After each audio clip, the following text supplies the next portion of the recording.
여러분 반갑습니다. 김종철입니다.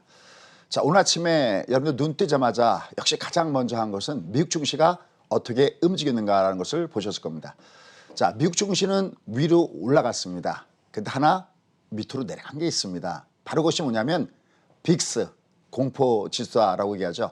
자, 이 공포지수가 이미 20선 아래, 그리고 오늘도 밑으로 급락하는 모습을 보여줬습니다.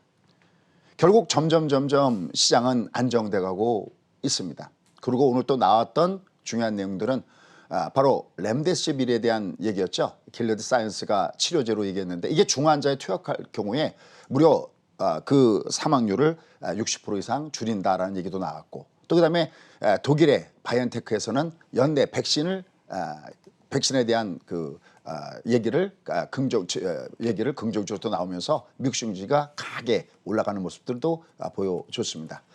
종목군 쪽으로 보면은 아주 더 기가 막힙니다. 우리가 보통 팡 플러스다라고 얘기를 하죠. 제가 그 점심 방송 TV에서 이런 얘기를 참 많이 했습니다. 왜 테슬라가 그렇게 강하냐? 왜냐하면 테슬라가 만드는 전기차는 여러분 아시다시피 우리나라 현대차도 만듭니다. 현대차는 전기차도 만들고 수차도 만듭니다. 근데 여러분들이 테슬라가 올라가는 게 전기차 때문에 올라간다면 그건 해석이 안 된다고 했습니다. 거의 많은 사람들이 테슬라 그러면 전기차겠는데 이렇게 접근하면 안 되고, 테슬라는 미래의 꿈을 갖다가 지금 팔고 있는 것이다 라는 말씀을 드렸어요. 그래서 맨날 세상을 바꾸는 종목에 투자하라. 도대체 미래 꿈이라는 게 뭐냐? 지금 여러분들 전기차도 물론 굉장히 중요하고 수소차도 굉장히 중요하죠. 만약에 그랬다면 사실은 현대차가 어마어마하게 주가가 올라가야 되는데 지금 테슬라의 시총이 현대차의 시총에 무려 14배 이상을 초과하고 있고, 그 다음에 이 테슬라가 작년에 판 차량이 40만 대도 안 됩니다. 한 36만 대가 팔렸다고 합니다. 근데 작년에 무려 800만 대 이상이 팔렸던 도요타의 시가총액을 넘어서고 있고, 세계 최대의 자동차 회사 중에 하나라고 하는 폭스바겐도 이미 넘어선 지 오래입니다. 왜일까요? 예, 바로 미래의 꿈을 팔고 있습니다. 바로 미래의 꿈이라는 것이 어떤 거냐면 바로 자율주행과 관련된 겁니다. 그럼 여기서 또 하나 굉장히 어려운 얘기가 나옵니다. 그러면 여러분 생각에 이게 테슬라가 자율주행 기술에서 가장 앞서가고 있는 것이 아니냐라고 할 텐데, 실제로 자율주행이 어디가 가장 앞서가고 있냐 할 때 기술 순위로 보면요, 테슬라는 거의 꼴등이다라고 할 수 있습니다. 어떻게 보면 꼴등의 반란인 거죠. 이 테슬라의 주가의 흐름을 보려면은 오히려 1등은 구글의 웨이모가 1등입니다.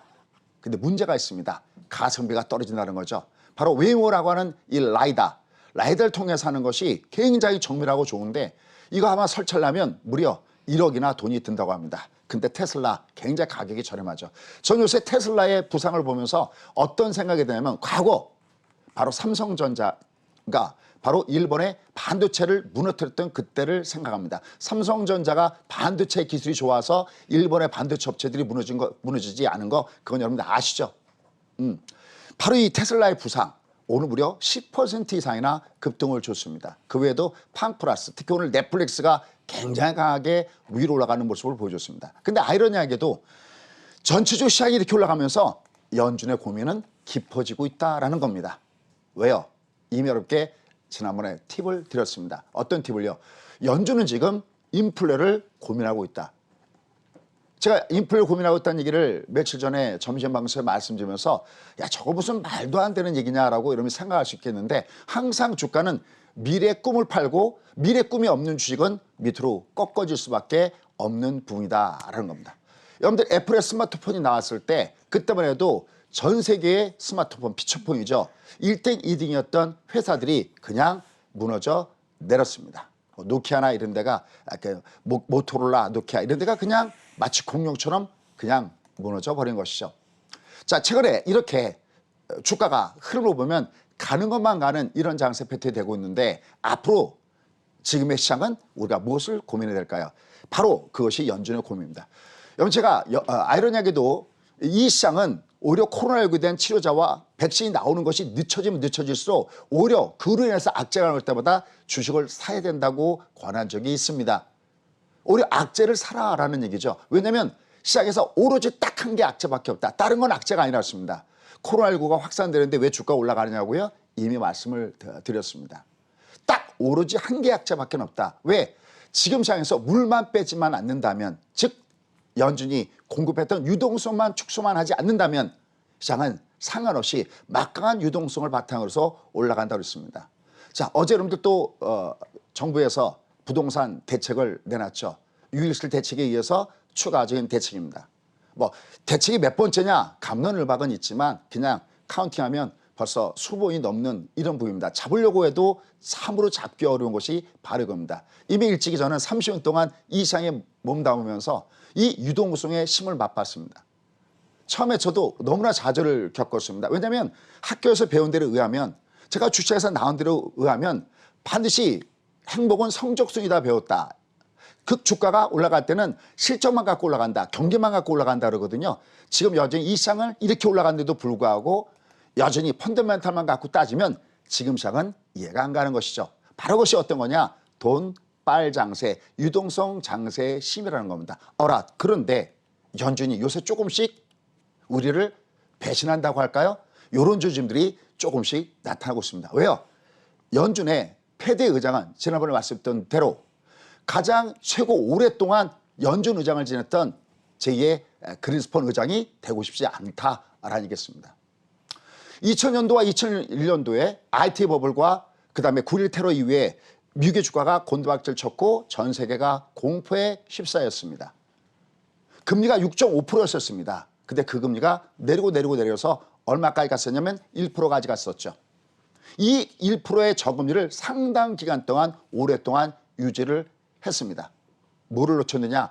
바로 연준자의 최고의 능력은 뭐로 평가받느냐면 향후에 항상 출구 전략으로 평가를 받습니다.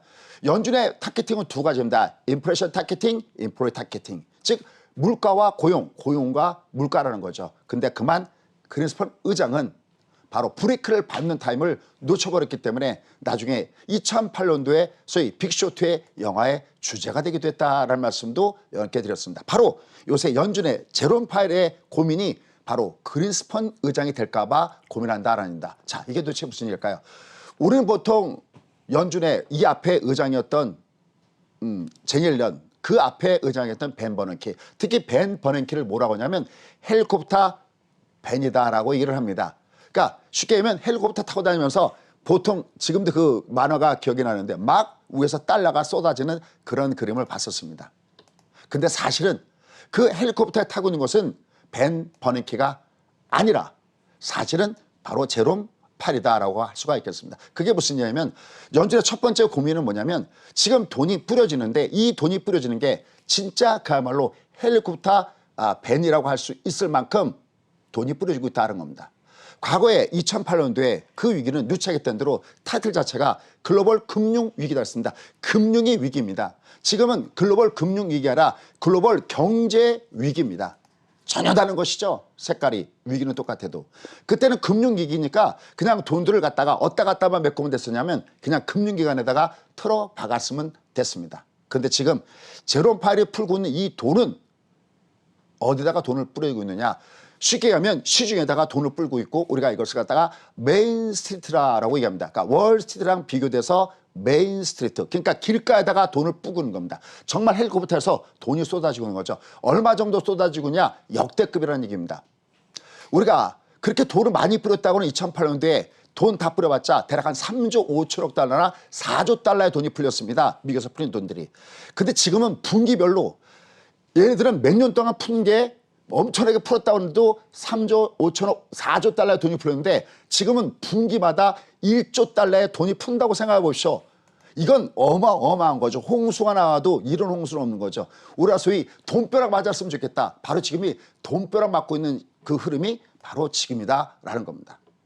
그래서 지난번에 제롬 파웰이 경기 회복과 연결돼서 시장을 안정시키려고 금리는 2022년 연말에 가서나 하겠다 그랬습니다. 저는 절대 이것을 믿지 않습니다. 여러분들도 절대 그것을 믿어서는 안 됩니다. 그렇다고 해서 제롬 파웰이 우리를 배신을 때리거나 그런 건 아닙니다. 어차피 유동 속으로 여수 같을려 물수 물과 같아라.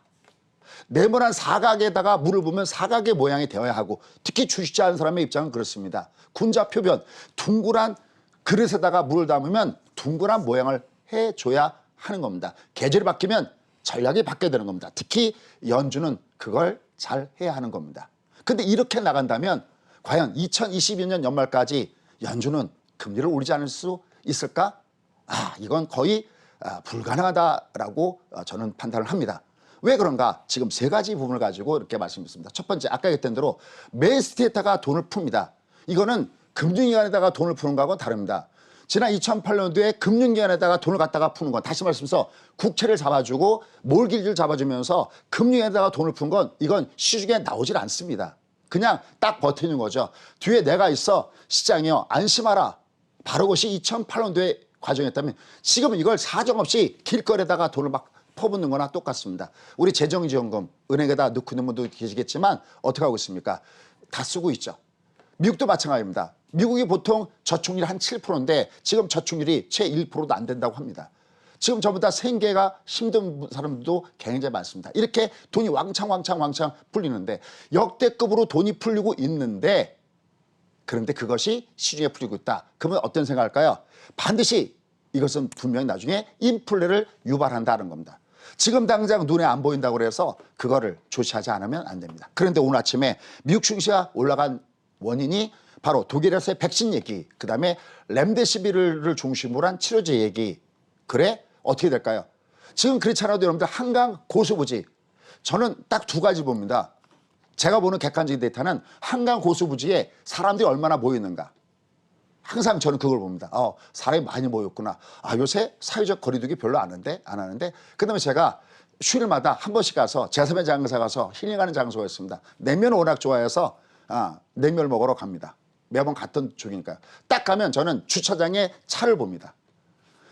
이번에 코로나19가 있기 전까지는요, 이걸 몇 바퀴 돌더라도 주차장에 차 대기가 굉장히 어려웠습니다. 근데 코로나19 사태가 있었다면요, 그냥 입구 쪽에 가장 가까운 데 차를 주차할 수 있었습니다. 그럼 지금은 어느 정도가 되느냐? 지금은 전면은 주차하기 어렵고요. 입구를 딱 들어가면 반은 주차하기 어렵지만 여전히 뒤에는 상당히 비어 있습니다. 아직까지 사람들이 어느 정도는 마음적으로 꺼린다는 거죠. 그런데 만약에 백신이 나오고 치료제가 나오면 어떡할까요? 또다시 아마 저는 주차를 하기 위해서 몇 바퀴를 돌아야 되지 않나라는 생각을 해보는 겁니다. 그럼 당연히 소비는 더욱더 증가될 것이고요. 물론 우리가 소위 온라인에서 소비가 늘어난 것도 맞지만 정말 실제는 사람이 모여야지만 늘어나는 소비가 있지 않습니까? 바로 연준은 그걸 고민한다는 겁니다. 역대급으로 돈이 풀려서 M2 증가를 보면 지난 4월과 5월에 보면 무려 23%까지도 5월 달에 치고 올라갔습니다. M2라는 것은 여러분 아시지만 보는 통화 말고 총통화를 얘기하는 건데, 이게 여태까지 조사한 이후에 이렇게 역대급으로 늘어나는 것은 사상 처음이라고 하는 겁니다. 그럼 여러분들이 연준의 의장이라면 어떻게 생각할까요?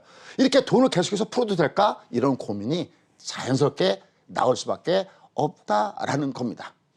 근데 두 번째는 오늘 아침에 미국 증시입니다. 아마 연준 의장은 아침에 일어나서 우리처럼 아마 TV를 보면서 주가가 어떻게 되는가를 보고 있을 겁니다.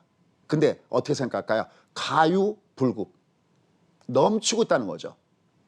지금 사실은 연준에서 하겠다 하는 목표는 뭐냐면 안전금을 역할을 한 겁니다. 그러니까 주가가 내려가면 받쳐주고 사람들이 안전 역할을 하고 있는데, 지금 주가가 계속 사상 최고치를 돌파하고 있습니다. 지금 나스닥이나 이런 쪽 보면 S&P 500 기준으로 보면 지금 PER이 얼마 정도나 되시는지 아십니까? 우리가 보통 버블 얘기할 때 가장 강력한 버블은 언제 쓰냐? 바로 2000년도에 IT 버블입니다. 그러니까 제목 자체가 IT 버블일 정도니까 주가가 얼마나 강하게 많이 올라갔겠습니까? 근데 지금 주가의 흐름을 보면 아직 그렇게 낮은 것도 없는데 이미 지금 시장은 어디로 갔느냐? 이미 2000년대 IT 버블의 수준을 지금 뛰어넘고 있다라는 측면입니다. 그러면 과연 연준은 어떻게 할까요? 이런 표현에서 미안하지만 어쩌면 연준은 생각보다 우리를 먼저 살짝 배신할 수도 있다라는 생각이 든다는 겁니다. 근데 이거는 예고편에 불과합니다. 더 큰 고민이 하나가 더 있습니다. 오늘 주가가 위로 갈 때 상단에서 막힌 역할을 한 것이 있었습니다. 바로 트럼프의 발언 문제입니다. 트럼프가 뭐라고 했냐면 2차, 두 번째, 2단계 중국과의 무역 협상, 이거 꿈도 꾸지 마라 했습니다. 원래 트럼프 대통령의 가장 관심사는 경제, 주가죠. 근데 거기에 나쁜 영향을 줄 수도 있는 중국, 바로 중국에 대해서 2단계 무역 협상 꿈도 꾸지 마라라는 식으로 얘기를 했었습니다. 그러면서 한마디 내뱉은 말이 있습니다. 뭐가 있습니까?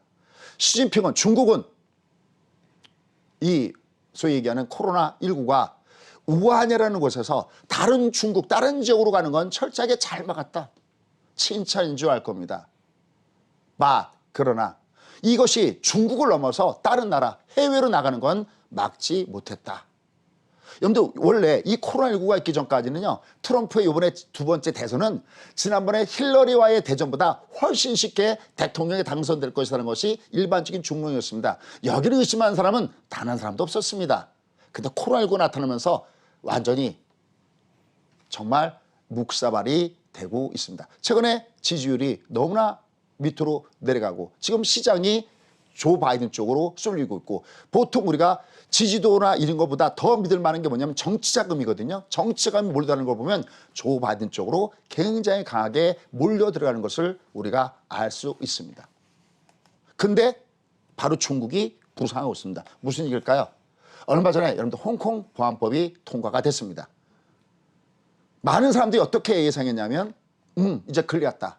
홍콩 달러는 급락을 보이게 될 것이고, 자 이제 홍콩이 전 세계 금융의 허브가 됐던 저 홍콩이 무너지면서 과연 그 혜택을 어디가 받을 것이냐. 그럴 때 세 곳이 떠올랐습니다. 바로 우리 한국의 서울과 그다음에 싱가포르와 일본의 도쿄 세 군데가 떠올랐습니다. 우리는 거기에 해당이 될 수 없었습니다. 자, 그 얘기까지 한다면 또다시 시간을 써야 되니까 이건 나중에 시간 되면 얘기하도록 하겠습니다. 그러면 그 많은 그 홍콩의 금융 허브에 있던 그 돈들은 어느 쪽으로 몰려가고 있을까요? 싱가포르나 도쿄로 몰려 들어가고 있습니다. 우리는 불행하게도 그 혜택을 전혀 받지를 못하고 있는 것이죠. 그래서 이제 큰일 났다. 홍콩은 폐거제입니다. 폐거제라는 것은 달러당 홍콩 달러를 일정한 돈의 비중으로, 돈의 환율로 맞춰놔야 되는 것이거든요. 그냥 자율적으로 변동하게 하는 건 차이가 있습니다. 그러면 그걸 일정한 수준에 맞춰놓으려면 계속해서 달러를 부어 넣어야 되죠. 그러나 그런 걱정이 하나도 없습니다. 왜?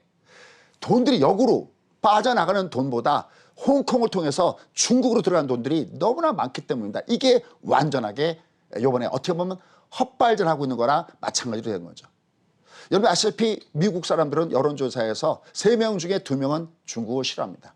중국만 싫어하는 게 문제가 아니죠. 이번에 코로나19 사태로 인해서 동양인에 대한 혐오감들이 곳곳에서 나오면서 뭐 우리나라 사람들을 비롯해서 동양인들이 유럽이나 이런 데서 테러를 당하고 있는 거 아마 여러분 아실 겁니다. 그러니 미국 내에서 중국 사람들에 대한 이미지가 얼마나 싫겠습니다.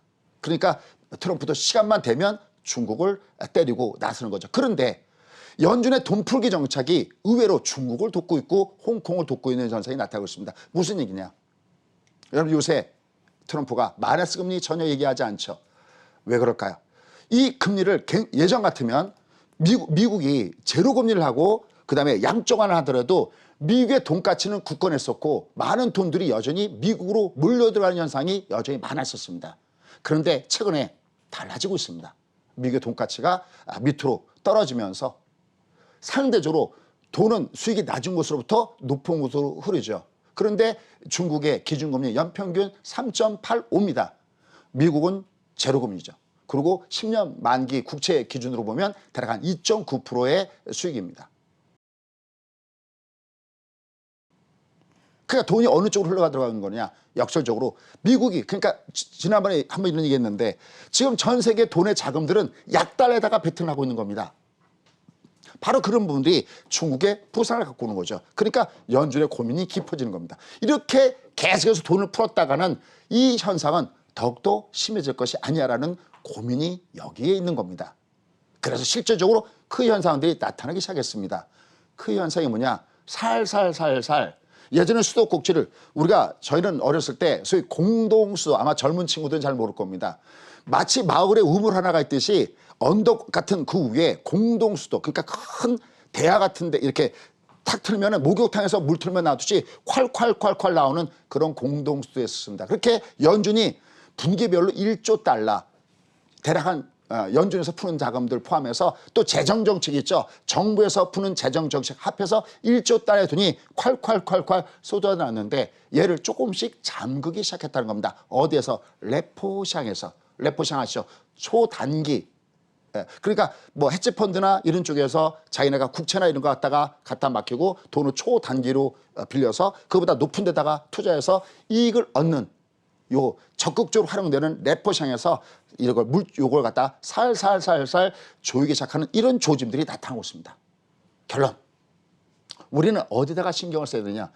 오늘 아침에 뭐 코로나19다 뭐다 하지만 여러분들은 딱 하나만 보셔야 됩니다. 뭐를요? 연준의 자산이 줄고 있는가 늘고 있는가 이걸 여러분들이 보셔야 됩니다. 연준의 자산이 7조 달러 정도 된다 그러면 연준은 그동안에 7조 달러의 돈을 시중에다가 풀었다는 겁니다. 근데 이게 만약에 6조 달러로 줄어든다 그러면 1조 달러를 걷어들인다는 얘기입니다. 여러분들 딴 데다가 신경 쓰지 마십시오. 뭐 중국 올라가고 내려가고 그다음에 코로나19 이와 연결된 거 물론 우리가 건강과 연결해서는 되지만 주식시장은 연준이 과연 무슨 짓을 하고 있는가 여기에다만 신경을 쓰십시오. 만약에 연준이 저런 그래서 이번에 뉴욕 연준 그 의장도 그 얘기를 했죠. 여기에 대한 얘기를 한 가지를 했습니다. 그런데 중요한 것은 그렇다고 여기서 만약에 연준이 함부로 그러면 이걸 잠글 수 있을까요? 잠글 수 없습니다. 만약에 그렇다면 주가는 어떻게 될까요? 밑으로 곤두박질 치게 될 겁니다. 올해 그때는 또 찬스죠. 왜? 그럼 분명히 또 부인하고 나올 겁니다. 아, 우리 그러지 않아. 우리 계속해서 시장을 바칠 거야. 마치 2016년도 2월달 제니 옐런의 데자뷰가 나올 가능성이 있습니다. 이런 거 한번 나중에 체크 한번 해보시기 바랍니다. 그러니까 급락은 여전히 찬스입니다. 다만 올라갈수 우리는 딴 데 보지 마시고요. 얘가 잠깐만 어디까지 올라가냐 그러는데 제가 이런 얘기했습니다. 하수는 올라갈 때 어디까지 올라갈까 그것만 봅니다. 그러니까 먹을 걸 못 먹고 자꾸만 잘라 먹습니다. 상수는 올라갈 때 어디까지 올라갈 보는 게 아니라 밑에 어디를 안 깨고 가는 것만 보는 겁니다. 위로 보지 마시고요. 밑에 어디를 안 깨는 걸 봐야 됩니다. 그때 가장 중요한 것은 다른 것은 악재가 아닙니다. 딱 하나의 악재는 연준이 이걸 조일 때 이게 악재가 됩니다. 근데 아직까지는 그런 냄새는 솔솔 풀리고 있고 일부 레포시장에서 자금 요건 조금씩 줄이고 있는데 메인은 여전히 가져가는 것 같습니다. 그런 상태 속에 다만 시장은 가는 것만 가는 마치 미국의 다우와 나스닥의 모양을 보면 우리나라 코스피와 코스닥의 시장 같습니다. 상대적으로 코스닥이 강하죠. 미국도 팡 플러스 세상을 바꾸는 거. 그래서 딱 두 가지만 보십시오. 세상을 바꾸는 4차 산업 섹터하고 제약바이오 섹터 누차 강조하는 겁니다. 여기다가 포트를 구성하시면서 수익을 즐기십시오. 그러나 절대 탐하진 않으면서 연준의 고민이 어떻게 깊어가는가를 같이 한번 보시기 바라겠습니다.